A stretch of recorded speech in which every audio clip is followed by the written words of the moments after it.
Good morning, good afternoon, and good day wherever you may be joining us from. Welcome to another edition of Sales TV Live.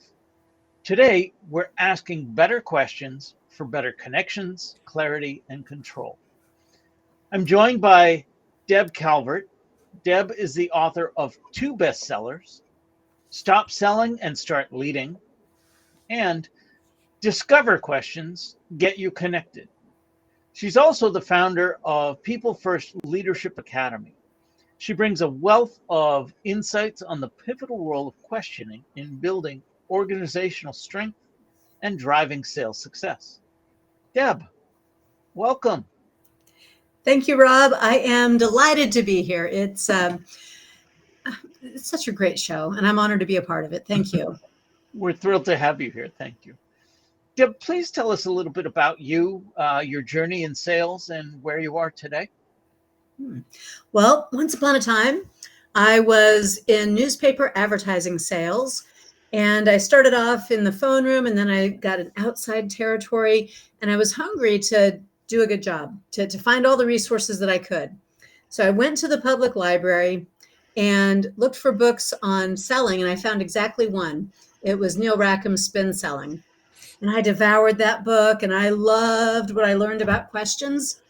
And pretty soon, though, I was selling, I was doing a great job.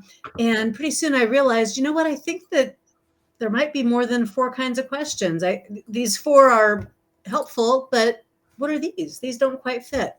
So that has then started since then a decades-long pursuit of researching questions and the purpose behind questions. And I've written a couple of books now about questions. That's my passion. So let's jump right into it then. What makes a good question? Oh, that's a great question. So the first thing that makes a good question is that it makes someone think. In fact, really good questions trigger something called instinctive elaboration, which simply means a really good question will hijack the other person's brain. Literally. When you have a good question and your mind is elaborating on the answer, pulling the pieces together, it's impossible to think about anything else until you put those pieces together and answer that question.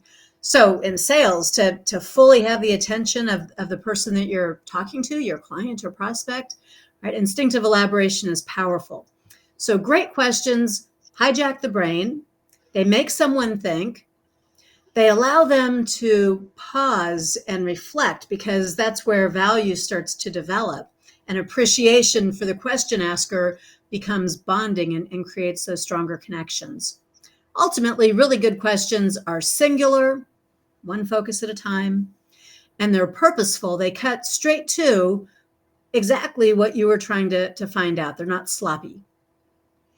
So how does a good question move me closer to you? So I ask you a question and it makes you pause and think, and I hijack your brain, and you're delivering that insight and that value to me and that knowledge to me. What do I then have to do to capitalize on that? Well, you have to listen very well, because we're talking about relationships and building trust and maintaining trust. So think about anybody, Adam, in your life, anybody at all who you really, really trust. And if you examine, like, how did you get there? Chances are pretty good that they did ask you questions, even difficult ones. But then they listened. They fully received what you were offering. They didn't cut you off or interrupt or race ahead to what they were interpreting. They dignified you. And they received what you were saying so much that they asked the very powerful thing known as a follow-up question, right? A follow-up question proves I heard you, I processed what you said, and I care. I want to know even more. And all of that in incremental steps builds bonds of trust. That makes perfect sense. I often laugh when I think about it. Somebody once said that if you think back to your first date, if you went on to a second date, it's because the person that you were spending time with, because they didn't talk about themselves. They asked you lots of questions. And let's be honest, we all like to talk about ourselves, don't we? And it's true. There's a bit of research, actually, which says there are 40 questions. And if you ask someone 40 questions and genuinely listen and talk about those 40 things, both of you sharing information, you will fall in love. Now, the 40 questions are progressively more intimate, and it's sharing on both sides.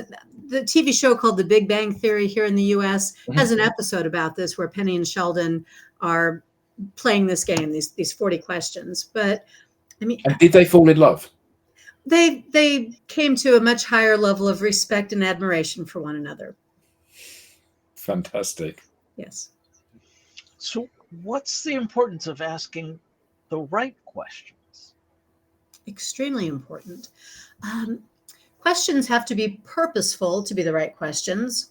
They have to be clear, and they have to be timed well. Salespeople know this, right? You don't start out a meeting, "Hi, Rob, nice to meet you. What's your budget?" That's a perfectly fine question later when the trust has been established and when there's some context for asking that kind of a question. But at the beginning, especially when relationships are fragile and when buyers already have up the, sellers are to be avoided mentality, we've got to break down the barriers and make sure that we're focusing first on understanding before trying to be understood. We've got a comment from the audience I wanted to share. Bob Britton says, I use Socratic questioning quite frequently, but it's not as easy as one might think. You really need to know your space to guide them with questions. But I find it more productive than the other types of questioning. I know what he means by that, but Deb, you're the expert. Can you talk us through what is meant by Socratic questioning and your thoughts around that? I will. I do want to preface this with another setup piece, though. So, Bob, brilliant. Thank you for the question or the comment. I think a lot of people misunderstand the second part of what Bob said. So I want to address that first. It isn't easy to ask really high quality questions and to follow a line of critical thinking and reasoning that progresses the conversation. It's not as natural as simply asking questions. In fact, some questions can work against you if you aren't thoughtful about how you position them. So this is sort of like breathing. Yes, we can all do it automatically. Even 3-year-olds can ask questions. Why? And they don't necessarily help the conversation. But just like breathing, if you master certain techniques for yoga or distance running or labor and delivery of a child, right? There are techniques that will help you do a better job of accomplishing what you want to with your breathing or with your questioning. Okay, so Socratic questioning is a form of questioning that helps promote self-discovery. Rather than me asking just fact-based questions that you know all the answers to, I help you see things in a different way. I guide you by my questions to reveal information and to think for yourself and begin to put some pieces together. And Discover, which is the model of 8 purposes for asking questions, has a couple of those that are especially high value when it comes to promoting that self-discovery. So thinking about what do you want to accomplish, and what Bob's describing is a process, Socratic questioning to engage and involve and help someone come to their own conclusions. That process requires different purposes of questions. How important is gaining permission before asking questions? Extremely. Because remember, those buyers have their defenses up. Sellers are to be avoided. We have to be self-protective. So to state the intention and get permission is extremely valuable. I call it a statement of intent. It simply sounds something like, Rob, I'd like to understand your needs a little bit better before I prescribe something that might not fit well. May I ask you a few questions? It's something very simple, followed by that permission, usually a close-ended question that just gets a yes, no. Always gets a yes if you put the statement of intent out there. I'd like to help you. And how do you balance between asking questions to gather information and giving space for the client to share their concerns freely? Okay. There are 8 purposes of asking questions. You're describing the first one, the D stands for data. And those are fact-based questions, which we need. We need information. We need information so that we can make the best proposition, the best solution. But if you ask too many of those questions, especially too many in a row, it's uninteresting to your prospect or client. Ho-hum, I know the answers. You should already know the answers. That's on my website. This is boring. Pretty soon they run out of time because it's not interesting. So it's much better to ask those data questions, only the ones you need and couldn't find elsewhere, and to ask them along with, in between, other questions that are thought-provoking and mentally engaging for the person that you're talking to. Mix them up. So how does one get that kind of rhythm going in a conversation? Because there's always the challenge that you become very focused on your questions. So I ask you a question, and then I ask you a question, and then I ask you a question, and it becomes, although it doesn't become an interrogation, it can kind of have that feel a little bit, can't it? So how do you balance the kind of you giving me answers and me responding and adding something and educating? I have to give you 3 tips. Long answer to that question, Adam. So the first one is so that we avoid this looking like a tennis match, back and forth, back and forth. Try to avoid asking too many close-ended questions, the ones that could be answered with a yes, no, because they start with helper verbs. Is, are, can, could, will, would, right? Any of those can be answered with a yes, no. They signal to the other party that you want a fast, short answer, and that's what you'll get. And that's why you have to ask lots of questions back and forth. The second piece of this is to really know what you're after in the conversation. Salespeople, be careful, because of course you're here to make a sale. Everybody knows that. That doesn't go away. But if that's all you're thinking about, how fast can I get to a possible close, or how quickly can I qualify or disqualify this prospect, that'll show. And it won't feel good to the buyer, and you're going to be left with less than you might have gained from the conversation. If you can mentally prepare yourself for any conversation with a buyer, mentally prepare yourself to learn something about the buyer, to understand and to bond with the buyer, it changes the whole conversation. You're still going to make a sale. You're still going to get what you need to qualify the buyer. You're going to get a lot more too. And don't worry, even if it does take 1 or 2 extra minutes, it's going to save you a lot of time in the long run because you're going to make more sales. You're going to form more relationships. So trust me on this. Go try it. And then the third piece, lengthy answer here. The third piece to what Adam said is, how do you get in the rhythm? Well, the purpose of asking questions will help you do that because you'll be able to identify, once you know the 8 purposes, you'll be able to say, wait, I need to yield some space here to understand if there are issues that the client might have, concerns or apprehensions they might have. So let me ask some of those issue questions and some of these solution questions so I can kind of gauge where they are.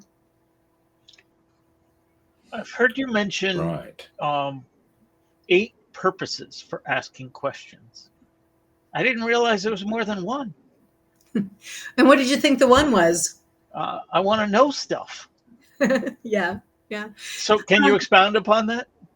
You bet. Well, let me say this. We don't always ask questions because we want to know stuff. Sometimes we ask questions to dignify people. Sometimes we ask questions to yield so that we're not doing all the talking, and then we have discovery. So let's just take that completely out of the equation. The 8 purposes of questions, they're framed by the acronym DISCOVER.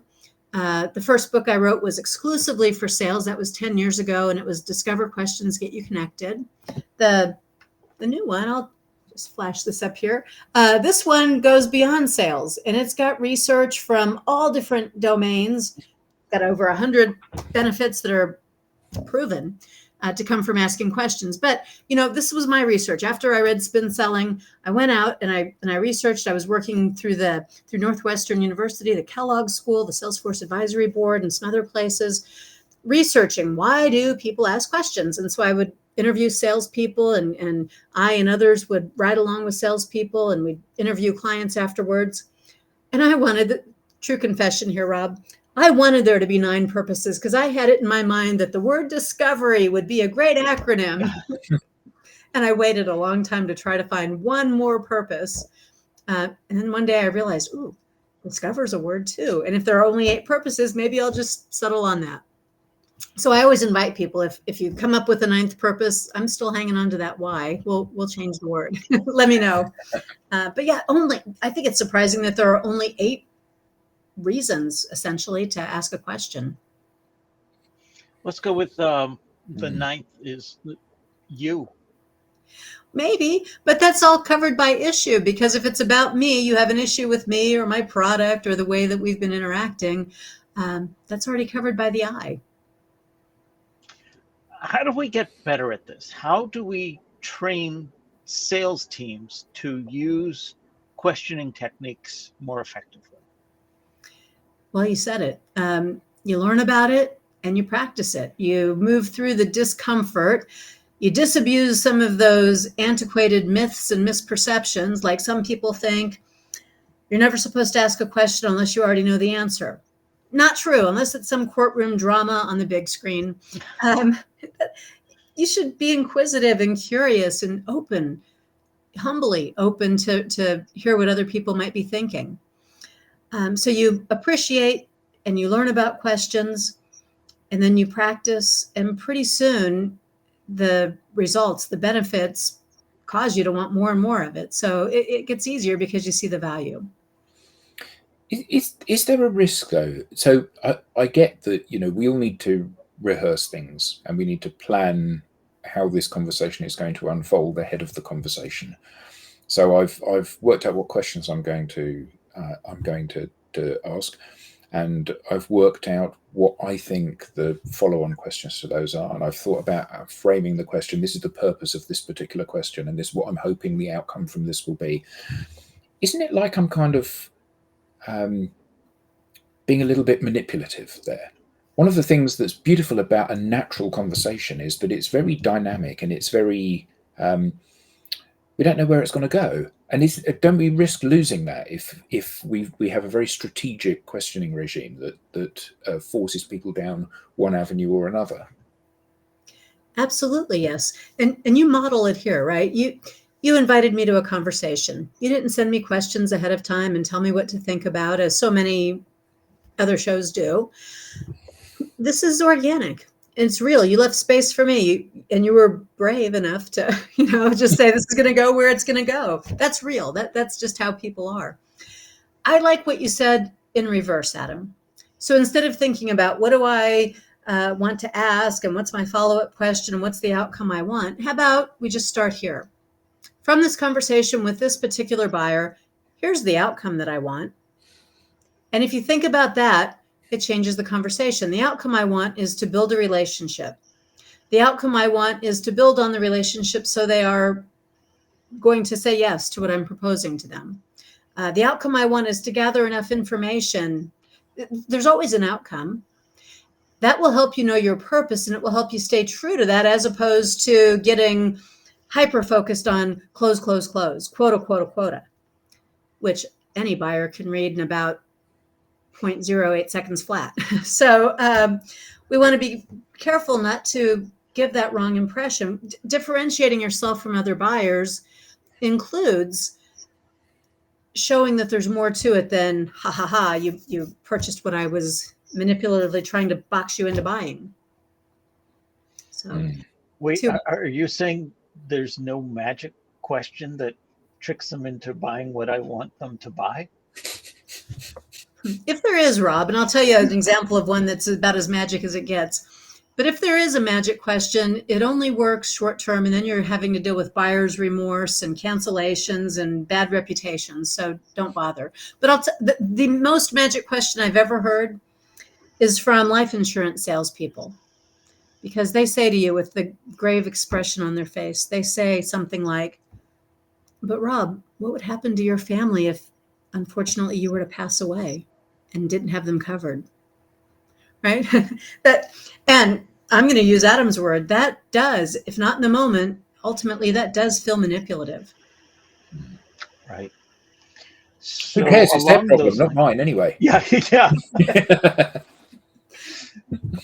Along those lines, what kinds of questions are not particularly effective or could be perceived negatively?